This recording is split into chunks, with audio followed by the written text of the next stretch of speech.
Христос воскрес! Зісцелоше тото, co було предсказане, тото, co предсказали пророки, co предсказал сам Ісус. Ісус церпел і був забитий, до чого ще спричинив і єден з його учеників Юда Іскаріотський.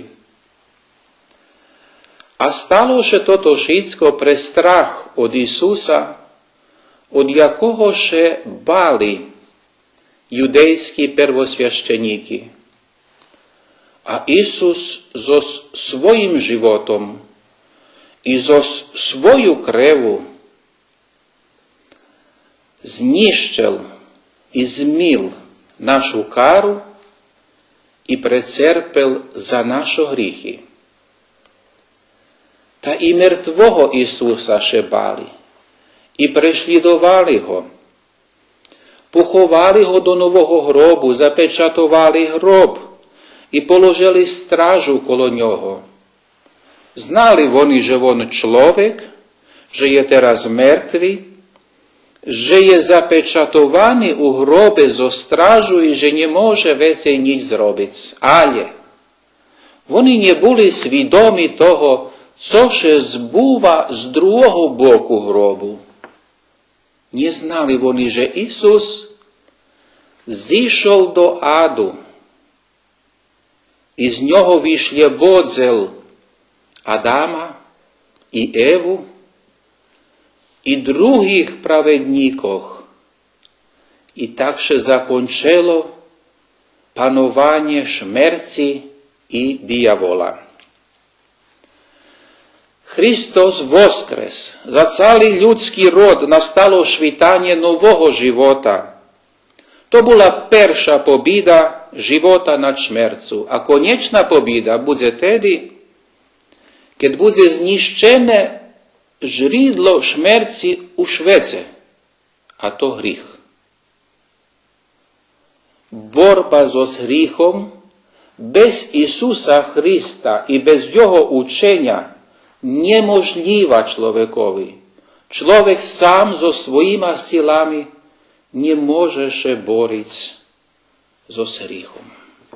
Preto podія Воскресення Христового найвекше християнське свято, то побіда над гріхом, над смертю, то початок нового живота, який пошвецує сам Ісус. Прето так велично і тріумфально звуча слова, котрі так часто відповідаємо у великоноцнім часі. Христос воскрес, воістину воскрес, наістце воскрес. І ми з тими словами виявляємо і свідчимо нашу віру до Воскресення Христового.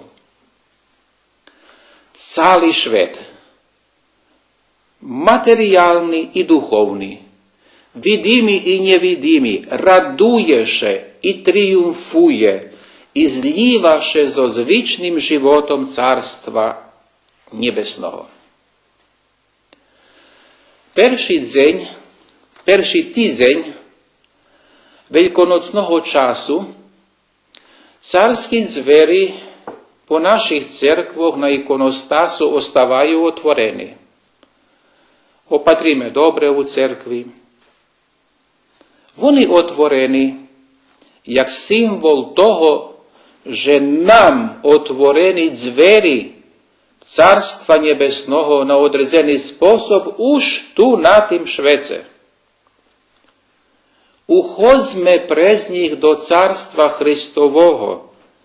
Воскреснутий Ісус нас чека споза тих дверох, на котрих веcej нет печати, і нет коло них ані стражі. А ми тоті, котрі зо своїм добродзечним рішенням ще долучуємо до заєдництва тих, які слухаю Його глас і іду за Ним, żeby mali život vičný. Nedozjem slúchať hlas Boží, treba ísť za Isusom, żeby zdobyť život vičný. Práve to je príčina, pre ktorú vám vinčujem toto veľké i radosné šveto nad švetami i toržestvo všetkých toržestvoch. Od toho niet nič väčšieho ani vážnejšieho na tým švece. Preto buďme radosní u Gospodu i ukážme našu radosť i našu ľubov ku ňomu pri radosti i ľubovi ku našim blízkym bratom i sestrom u Isusovi Christovi. Christos voskres.